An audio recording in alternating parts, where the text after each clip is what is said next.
on the last episode. As you lay in bed, Alex, she sheepily asks if she's doing... God damn it, Ronnie. Ronnie, I'm reading about sex to my fans right now. What do you want? What? What? Wrap your arms around her, feeling her body pressed up against yours, and take some of the edge off your distress. The two of you head off to the bedroom, and although you're enjoying the closeness, you're having problems getting physically aroused. Even more that this could be a side effect of the medication you've been taking, but you were hoping that you'd be one of the percentage of the population that isn't affected by it. As you lay in bed with Alex, she sheepily asks, Is there something I'm doing wrong? You pull her closer. No, it's nothing like that. I'm just having difficulties relaxing. Oh, okay.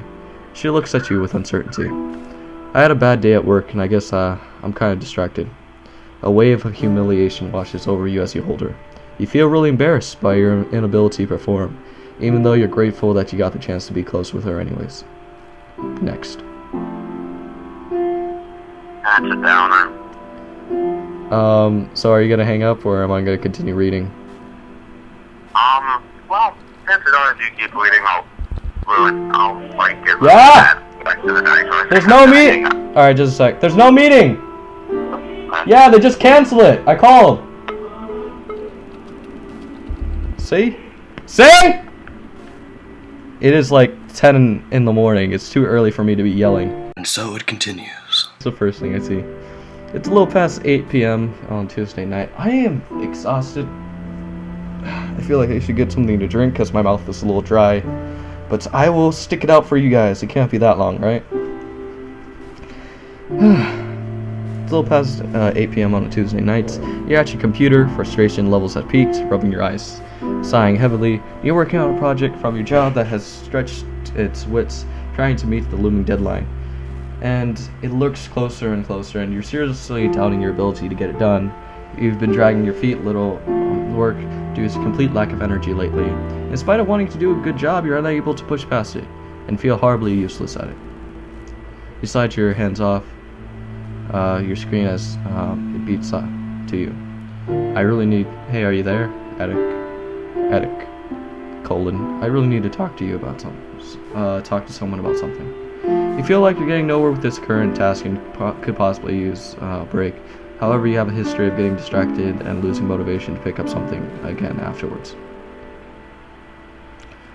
You know what? That's okay. Attic was there for you when you needed it, and you know what? You're gonna be there for him. And so, you know, go ahead and answer.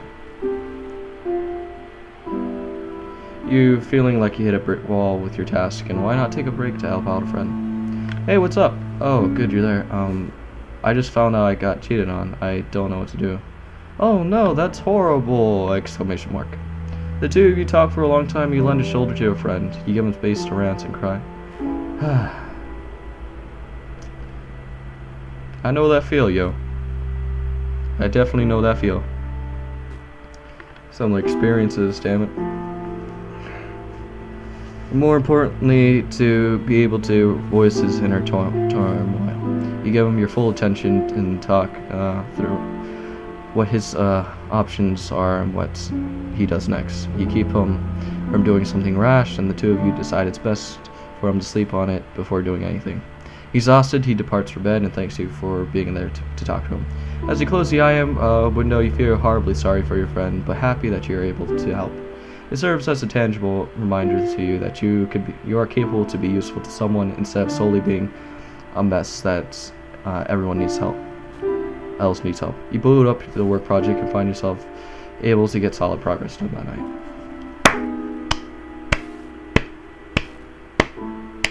Good on you, man.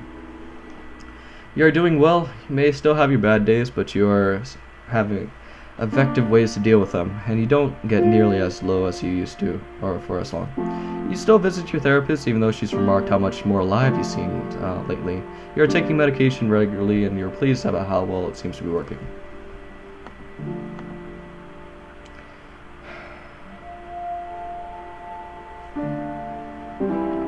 It's a sunny Saturday afternoon. You're deep in thoughts on the way home from therapy, and you notice this time it's not the same negative feedback loops that you get yourself usually trapped in. When this introspective, you realize that even though you're having your bad days, your lows aren't quite as low as they used to. The antidepressant bottle rolls across your dashboard as you take a left turn. You've been on this medication for quite a while, and after a period of trying different kinds, though you still have minor side effects, they've overall become an unnoticed part of your life. You feel as if your life has generally changed for the better recently. You begin to wonder if you need them anymore. You don't feel as much despair or hopelessness, and you hate yourself a lot less these days. Maybe it's time to stop taking things. You think, I seem to not really need them anymore. You know what? Yeah. Go off meds, man. You don't need any more. You're a bigger man. Despite it becoming part of your routine, the next day you stop taking yourself from taking the tiniest pill. The side effects have been annoyance, and you're pretty convinced you no longer need them. The rest of the day goes around by as normal, and you believe that you made the correct choice. However, as time goes on, the familiar pit of despair in the back of your mind reopens and reaches and pulls you back in. You feel the familiar self-hatred and anxiety wrap you around your brain, choking it, and all of this feels much more worse than the side effects of the medication. So you resume taking it, desperately wait for the readjustment period to take over. You'll not make this mistake again. Dr. Medeville tells you that this is a common thing for depression sufferers to experience. They feel better, so they discard the medication, believing that they might be cured. However, it's just a sign that the medication is doing their job. She reminds you that depression is a chronic mental illness that needs proper treatment, and she asks you to consult her before augmenting your medication in the future. I kind of thought that was what I was going to do before I did that, but you know what? I still worked out in the end. I don't think my stats have changed, really. Yeah. Yet another sleepless Thursday night. You're in Alex's apartment, wide awake, and she is sleeping peacefully beside you. She fell asleep hours ago, and you've been laying there unable to shut your brain up long enough for you to fall asleep. You added feelings of insecurity about your relationship to the rest of the noise in your head you've been hearing.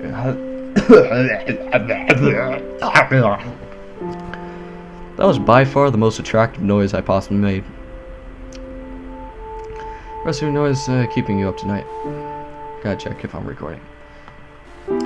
It was a tense night between the two of you. You arrived at the distressed day and you made dinner and you barely said a word. You were stuck in your own head. Yada yada yada. Hard time for being present with her as your thoughts turn to all the ways you might feel like deficient at being a good person and beating yourself up for being mentally for each one. She told you that she could tell when you were in one of these moods, and she wouldn't push you, but missed talking to you as you two sat on the couch together. You wanted to tell her how much you love her, but you couldn't make the words come out right and ended up sounding defensive instead. As you lay there next to her now, you trace your fingers across her arm just slightly enough not to wake her. You haven't explained your depression to her, or how you've been seeing a therapist, or how you've been even taking medication, and you're starting to feel more and more like a secret you're keeping instead of something that simply doesn't know yet. It's becoming more apparent that this is impacting your relationship with her, and you feel guilty about this. However, you're also terrified if she knew exactly how fucked up you are and she would leave you. You're already worried that she's only with you because she doesn't realize how terrible of a person you are yet. Yet you are afraid that this will be the final thing to expose you. She stirs in her sleep and squints as her eyes open. Without confusion that comes with waking up, she asks you if you're awake and then if everything's okay. Open up to her, man. She's your girlfriend. Depression's not a bad thing.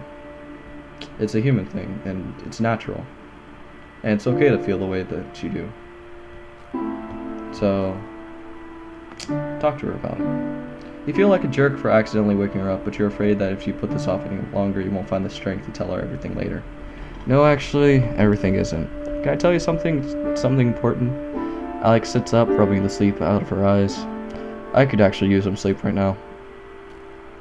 For the rest of the night, you lay by her side, holding hands as you tell her everything. You tell her how it's more than feeling sad sometimes, and how you feel trapped in your own mind, and how sometimes you feel nothing at all. How you can't shake it off.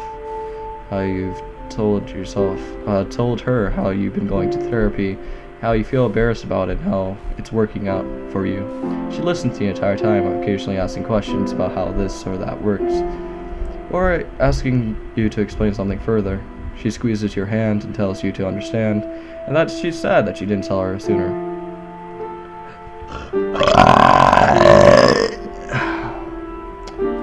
I'm looking at Audacity right now, and there's like a huge wall of blue.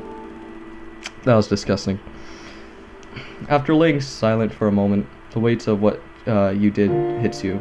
You desperately want her to say something, to tell you how she's feeling about this, but you're too afraid of what the answer would be. You start convincing yourself that now she knows everything, she's going to leave. There's no way someone could deal with how you really are. So how can I help? What do you need me to do? She asks. You think for a second, and the answer you come up with fills you with despair. I honestly don't know. I wish I knew how to fix this, but I don't know what that you could do anything. I think it's something I just have to live with. She looks at you with sad eyes before kissing you on the forehead. Then I'll live it with you. I don't know how you could possibly love me. She rolls over and wraps her arms around your neck, settling her head on top of yours. You don't need to. Just know that I do.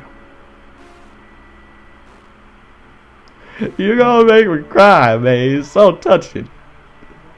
It's so touching. So touching. More Netflix. It's a Friday night and you're laying across the bed feeling pathetic.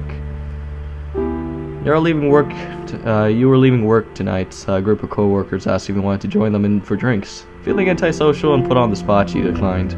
You have a habit of doing this. You're often so convinced that you are weird and terrible, and that any invitation to hang out would end in disappointment for those inviting you. You never really feel like you know how to act in group outings, and you feel like a total creep since it seems to come out so naturally to anyone who isn't you.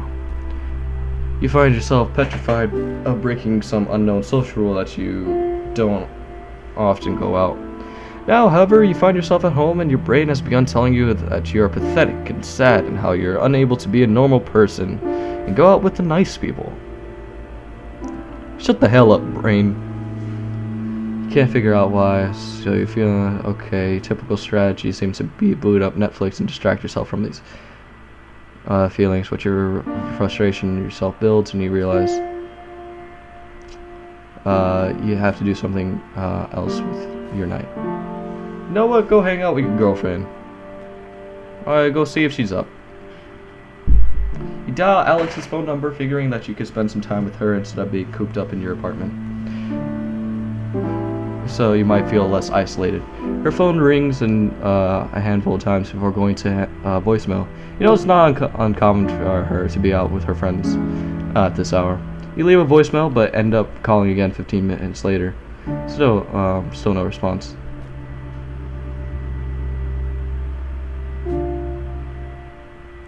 You imagine Alex out with her friends and that she might be, much like you would be nice if you weren't so horrible socializing. Your mind wanders and starts to wonder who she's with, and if she meets someone tonight and she'd rather be with. She who is able to go to parties like this and instead of sitting at home feeling sorry for themselves. I know that feel. At least I used to. I used to know that feel. Now I no longer do. Because eventually that ended up being a problem. Yeah. Why didn't she invite you? Have you just said no one too many times? Have your other Fridays have you unknowingly missed? You begin to think that maybe it would be better if she met someone tonight. She's a wonderful woman and you feel like a constant killjoys on nights like these. Why can't she just be normal? The next morning, Alex calls you back and she tells you if she's left her phone in class. You spent a boring night in her apartment too. You feel horribly embarrassed and emotional how you gotten over this mistaken assumptions the night before. It's okay, man. Everybody goes through that. Seems like nothing has really changed.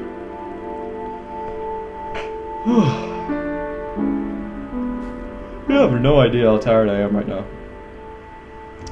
It's a cold Saturday afternoon. You arrived at Alex's apartment, and you're happy to finally see her after a week of absence due to your schedules not lining up due to work and school. You hug her at the doorway, and she breaks away sooner than normal and sits you down on the couch as you take off your sneakers and leave them.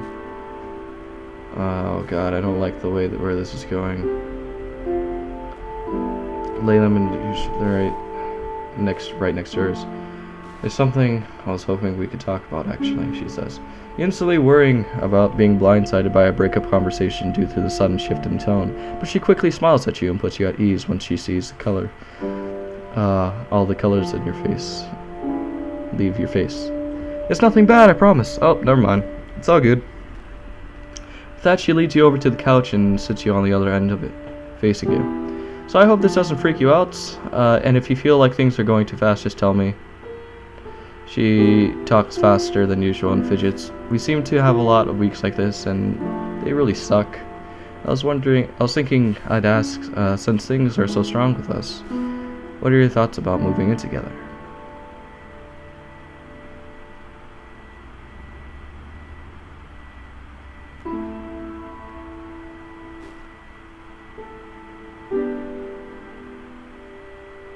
Do you want to? Well, yeah, I do. I mean...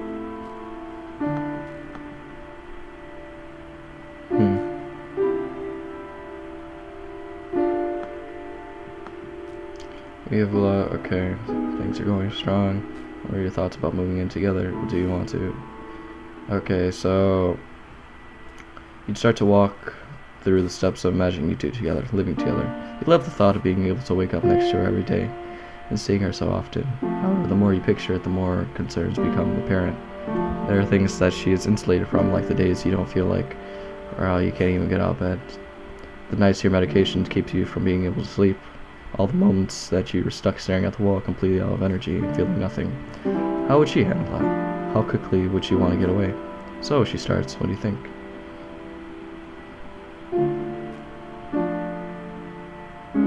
Tell her that you want to, but you have concerns, and discuss them honestly. That's a good idea.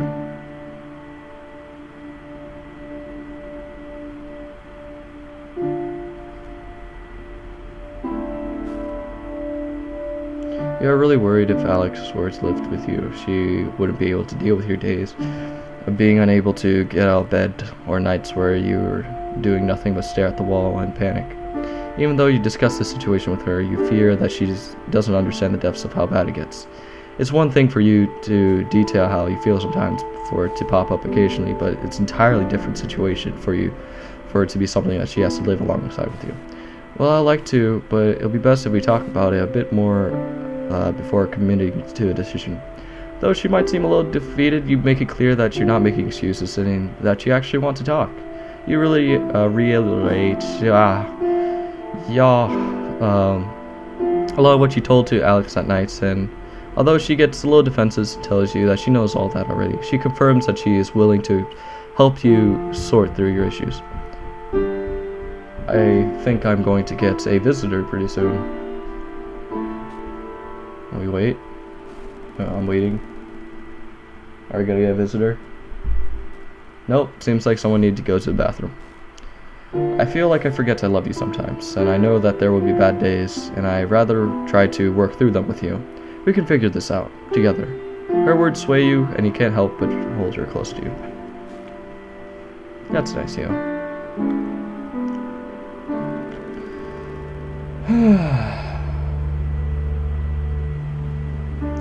It's December, and you return to your parents' house to celebrate the holidays with your families yet again. Out on the living room window, you see a gentle flurry of snow drift. Oh, you got snow? Snow's awesome. I like snow. Actually, I don't have the, God damn it, I'm too tired to think of the word. Oh man, I'm so mind blocked right now. And that's not the right, term I wanted to use. Anyways, out of the living window, you see a gentle flurry of snow drifting out. Oh, wait, pleasure. Yeah, I don't have the pleasure to see snow.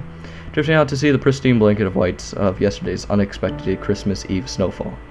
And you quietly laugh to yourself at how incredibly cliché it seems. Still, you sit. Okay, I'm gonna check if I'm recording. Still, you sit down to dinner, and you can't help but notice that you're surrounded by family and the cliche atmosphere of their mom's have created. They actually make you feel relaxed and almost comfortable. Your mom is running around frantically checking the oven and stockings just to make sure that trying to get family time it up, while your dad sits at the head of the table drinking beer and laughing along with your brother Malcolm. His wife Karen is there, to whom you always gotten along well, and your parents even agreed to let you bring your kitten along. Hey there, Checkers. She's been darting in and around people's legs, hoping to sit on laps tonight. And as you thoughtfully munch away at your turkey, listening to, actually, I should be eating turkey, stuffing, and then there should be pasta, because my mom makes awesome pasta. That would be my nights. That would be my Christmas, which would be awesome. Actually, it is my sister's birthday on Christmas, so we would be celebrating that too.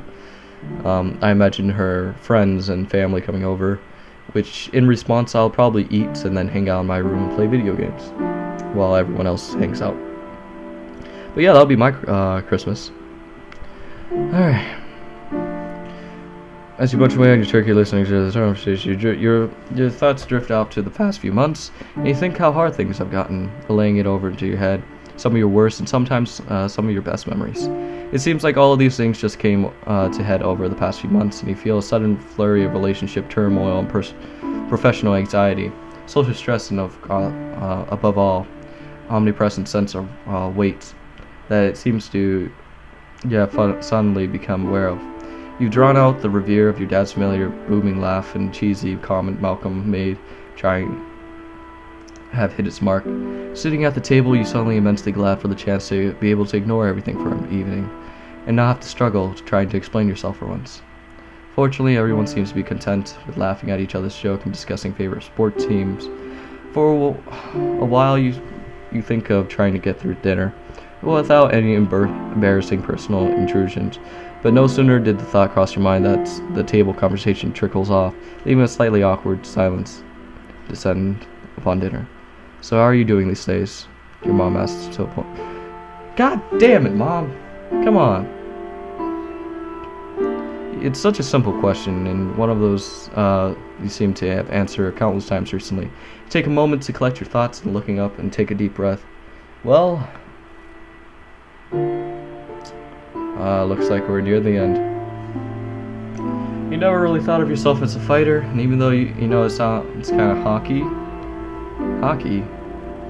But looking back at the few past months where you are now, it really does feel like you endured an immense struggle. And look at where you are now, with the sense of something isn't quite right. You still hate your job and find it unpleasant, which is natural. But you're surprised to find that work every day is not a monumental challenge. You started adopting some clever techniques, like taking short 2-minute breaks every 2 hours to break up monotony. Monotony, god dang it. And you now view your jobs not as 8 short hours a day, but a complementations of technique. And your job isn't what you want it to go for the rest of your life. You actually started actively looking for other positions, even attending a couple of preliminary interviews. You started making the effort to go out with your friends more, while the social scene makes you uncomfortable sometimes. You're more and more able to let yourself enjoy the company of your friends. In fact, a relationship with many of them has increased over the past little while. You definitely have days where you flake out or don't feel like hanging out, but for the most part, your friends are understanding, appreciate the communication. And by far the biggest change you've noticed in your life is your relationship with Alex. You are terrified of talking to her at first, but looking back, you only strengthened your relationship. She's always supportive of you emotionally, but lately the two of you have noticed even more sync, and it's really starting to feel like you're building a life together. It even seems like the two of you are making more of a concerted effort to sync up your schedules and spending more time with each other. Pretty soon you think moving in together might be a real possibility. Dr. Melville has been commenting how well you've been doing and whether it results in therapy, medication, or both. You can't help but agree. With all that seems to be improved recently, it's sometimes difficult for you to think about the fact that you have bad days. Sometimes even really bad days. I mean really bad days. They serve as a stark reminder of the fact that this is something that you'll likely have to deal with the rest of your life. Depression is a battle, and though you're certainly ahead in the fight, you know the battle isn't going to be over. Sometimes Alex can tell when things are going rough despite your best efforts to the contrary. Well, you know, depression can never be cured. You have a strong support network with your friends and even Malcolm. Armed with newfound confidence in your friends and family, you accept that the road may be rocky, but at the very least not solitary. You meet your mom's gaze from across the table and muster up a smile. "I'm good, Mom," you tell her. She says nothing, but you can feel her smile from across the room. Epilogue.